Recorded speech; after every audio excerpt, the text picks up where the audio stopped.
Hello and welcome to Soda Tasting, an online show dedicated to soda reviews and appreciation. I'm Patrick O'Keefe. If you're a regular subscriber to the show, you will know that I have been away for a bit. I took a hiatus from the show and missed 7 normal episode days due to being under the weather. I had some throat issues. I came down with a cold or something like that and just felt terrible, so I didn't want to review anything, obviously, and it wouldn't be fair to you, to myself, to the companies that produce soda, for me to review when I'm not really feeling up to it. So I put out the episodes I had recorded and decided to go ahead and take the time off and not really sacrifice the quality of the program. But I'm very grateful for everyone who expressed interest in me being away and how they missed the show. That's really great to hear. I really appreciate it, and I really miss doing it. I hate to miss episode days because I love to get episodes out and to taste new sodas. The sooner I get episodes out, the more sodas I can taste. So this show is a lot of fun for me, and it's great to be back. In the time that I was away from the last episode I released, which was my review of Lester's Fixin's peanut butter and jelly soda, to now, I'll have gained over 100 subscribers just on YouTube alone. So thank you very much for subscribing. Welcome to the show. Welcome to the program. I appreciate you tuning in. I want to take this opportunity to also discuss my plans for the 200th episode of Soda Tasting, which is just around the corner.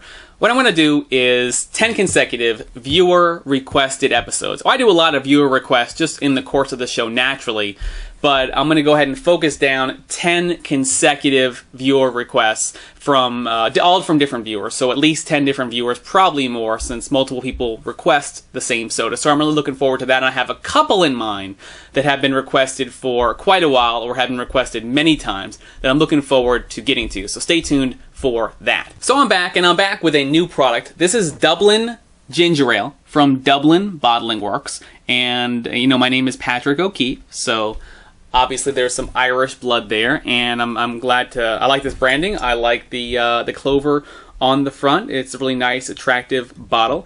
I've reviewed the Dublin Bottling Works line before. Actually, I've reviewed the entire line. That is up until they introduced 3 new flavors. This is one of those flavors. They also introduced Dublin Black Cherry and Dublin Texas Root Beer. And when I heard about that, I reached out to them and they sent me this bottle. So this was provided to me by the Dublin Bottling Works, which is owned by the Kloster family, led by Jeff Kloster. This soda was actually requested by Donald Kloster, who emailed me and identified himself as the great nephew of W.P. Kloster, who ran the Dublin plant for many years and was known as Mr. Dr. Pepper. So it's a ginger ale from Dublin Bottling Works. Let's see here. Since 1891, I believe, is the year they started as a company. Dublin Bottling Works, Dublin, Texas. DublinBottlingWorks.com. Always made with pure cane sugar. And that's all. It's a pretty low-key bottle. Let's take a look at the nutrition facts here. In 12 ounces, you'll have 130 calories, 15 milligrams of sodium, 34 grams of total carbohydrates, all of which are sugars. The ingredients are as follows: carbonated water, pure cane sugar, citric acid, natural flavor, sodium benzoate, which preserves freshness, caramel color, and that's it. Bottled under the authority of Dublin Bottling Works, Dublin, Texas, 1-888-398-1024. So, 130 calories, which is, fairly low for full sugar or high fructose corn syrup sodas. Ginger ales I think sometimes tend to be lower on calorie count, but still 130 is pretty low. It is caffeine free, and it is sweetened with cane sugar. So, let's give it a taste here.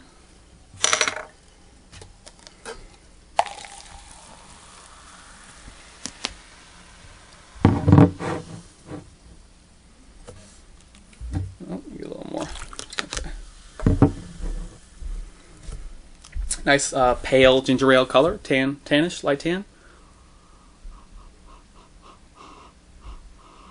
It's it's got a light kind of ginger ale smell. It reminds me of other ginger ales I've had, like the Canada Dries of the world.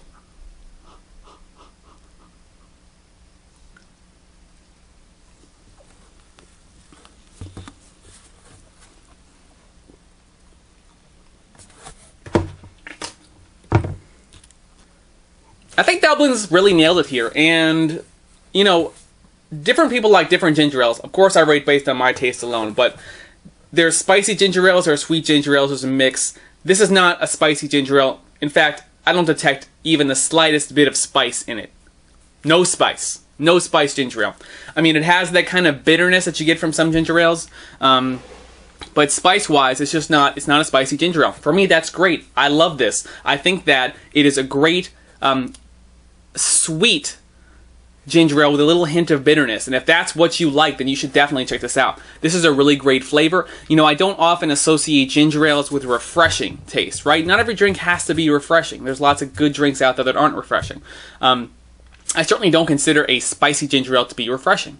But this is perhaps the best example I've come across of a refreshing ginger ale.